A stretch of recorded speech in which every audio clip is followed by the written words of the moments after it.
오늘도 예배에 참여하신 모든 분들을 부활하신 예수 그리스도의 이름으로 환영합니다. 오늘은 갈라디아서 강의 그 10번째 시간입니다.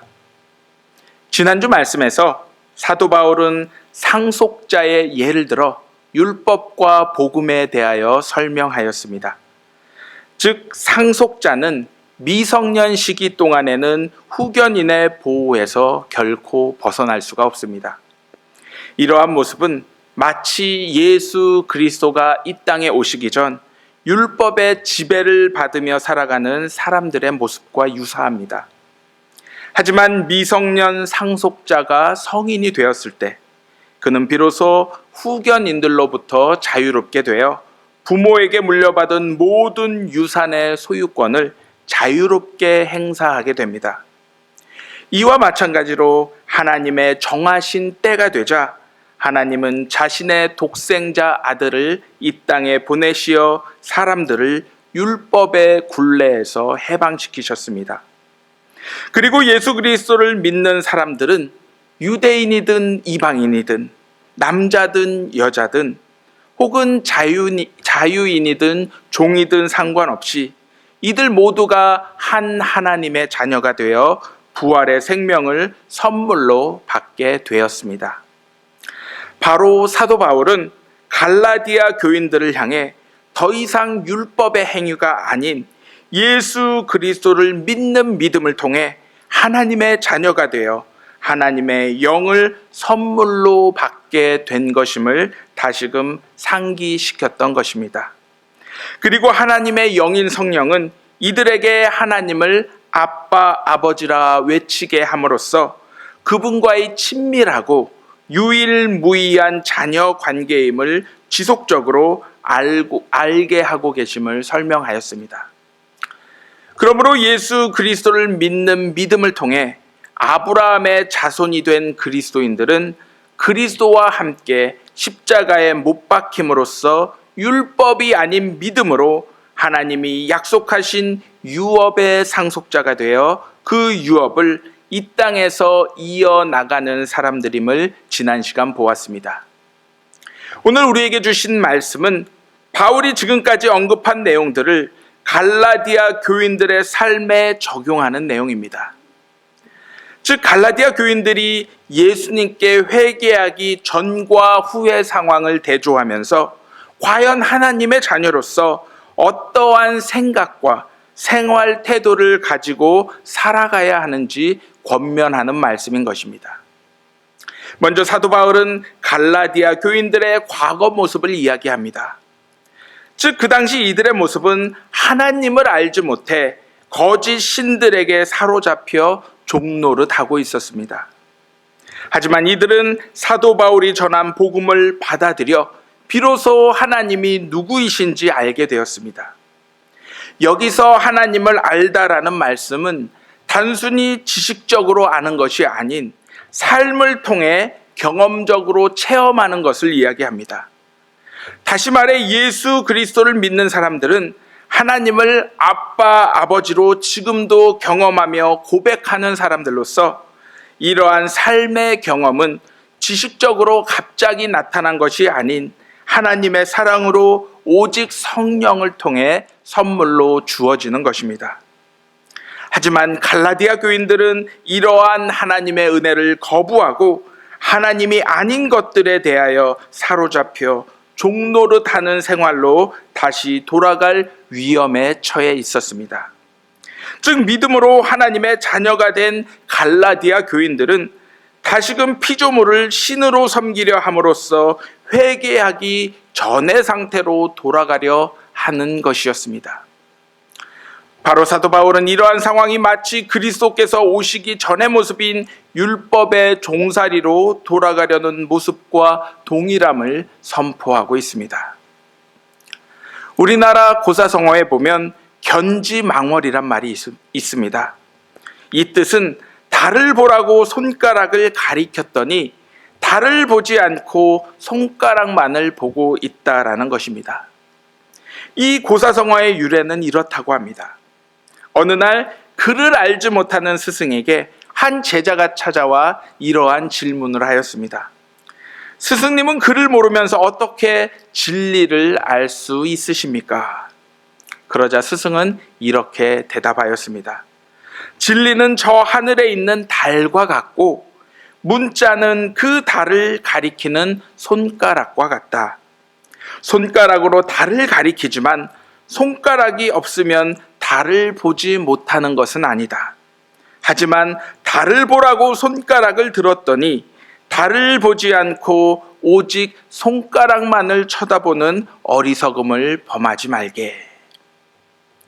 마치 오늘 말씀에 등장하는 갈라디아 교인들은 온전히 달을 바라보고 있음에도 불구하고 다시금 달을 바라보기 위해 달을 가리키는 손가락만을 보려 하고 있음을 발견하게 됩니다. 다시 말해 모든 율법이 장차 이 땅에 오실 예수 그리스도를 가리키고 있지만 그 예수님을 온전히 바라보지 못하고 다시 불완전한 율법으로 돌아가려는 모습이었던 것입니다.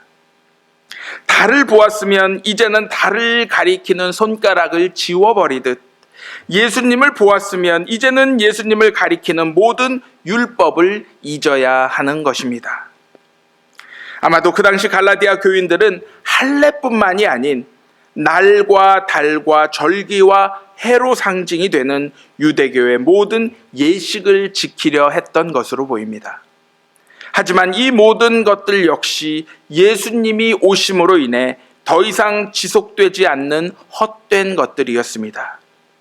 그럼에도 불구하고 갈라디아 교인들이 이러한 율법의 지배하에서 이 모든 것을 지키려고 노력한다라면 지금까지 바울이 그들에게 향해 선포했던 모든 복음이 헛되게 됨을 선포하고 있는 것입니다. 우리의 신앙생활에도 율법의 지배에 놓이지 않도록 항상 조심해야 합니다. 이번 주 우연히 한인마트에서 계산을 위해 줄을 서서 기다리고 있는데 이러한 말을 듣게 되었습니다. 지난주에 교회 나가지 않았는데 그 주일 저녁에 접촉사고가 일어났다는 것입니다. 그래서 교회에 나가지 않은 것을 크게 회개했다라는 대화의 내용이었습니다.